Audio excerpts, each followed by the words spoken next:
Good evening, this is Piya Mayenin, Immigration, Employment and Family Law Solicitor. This is my second employment law video on furloughed employees. After my first video, I received a number of questions and I thought I'd make a video answering some of those important questions that I thought would benefit more of you. The questions that I received were along the lines of: my workplace is not having any problems. They seem to be wanting us to work, but I want to be furloughed. I'd rather be at home, rather be looking after my person that I need to care for. I'd rather not be ill. I'd rather not pass on any illness to anybody, but my employer doesn't say anything about furlough. In this situation, what I would say, and on the other hand, also I have received questions saying that, I don't want to be furloughed. I want to work. I'm young and I'm healthy and I want to continue to work. So can my employer just furlough me? So in the initial video, I did say that nobody can be furloughed without their consent. This is an agreement. Your employment law rights remain intact. So if you do not agree and you are furloughed, this could amount to an unfair dismissal that you could take your employer to tribunal. Whether you will win or not is another matter. It could go both ways given the current situation. So coming back to, my employer does not say anything about the furlough. It is up to you or your employer. Any one of you can initiate the conversation. Now, this scheme came about to help businesses in difficulty. The main core of it was obviously to stop employers from having to dismiss or make redundant their employees, and for their businesses to be able to continue in such a situation.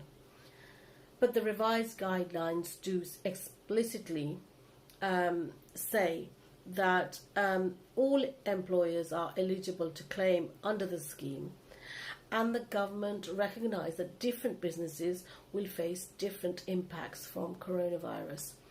So from that, we can see that the government has left it to the employer to decide whether they want to apply for the scheme or not.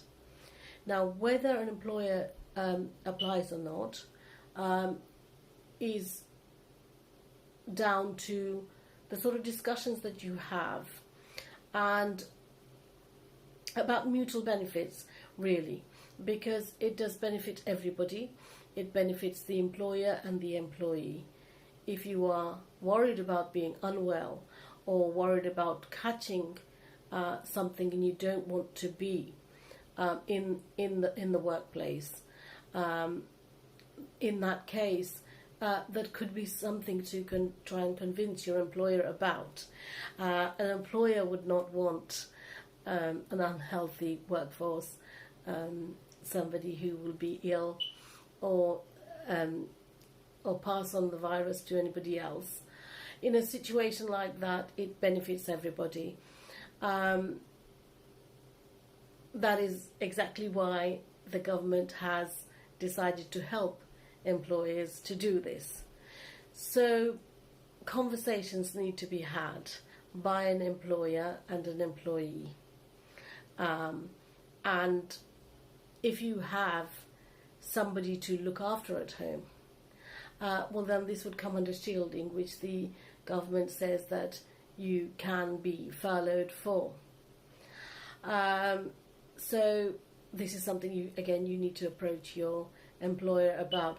Now, on the other end of the spectrum, if you do not want to be furloughed, I have covered already that, again, perhaps you ought to think about, well, what is better for me? If my business, if my employer is in difficulty and he has to make me redundant, then this is a better option. where I get 80% of my wages, but I am still on the payroll, and after 3 months this will be looked at again, perhaps extended, or things may be better. So it is your choice to agree to it, but you have to see what's on the table and come to a decision at a time like this. It's a time for compassion all around. So this is an area where we would look at each other's benefit and see what benefits all of us.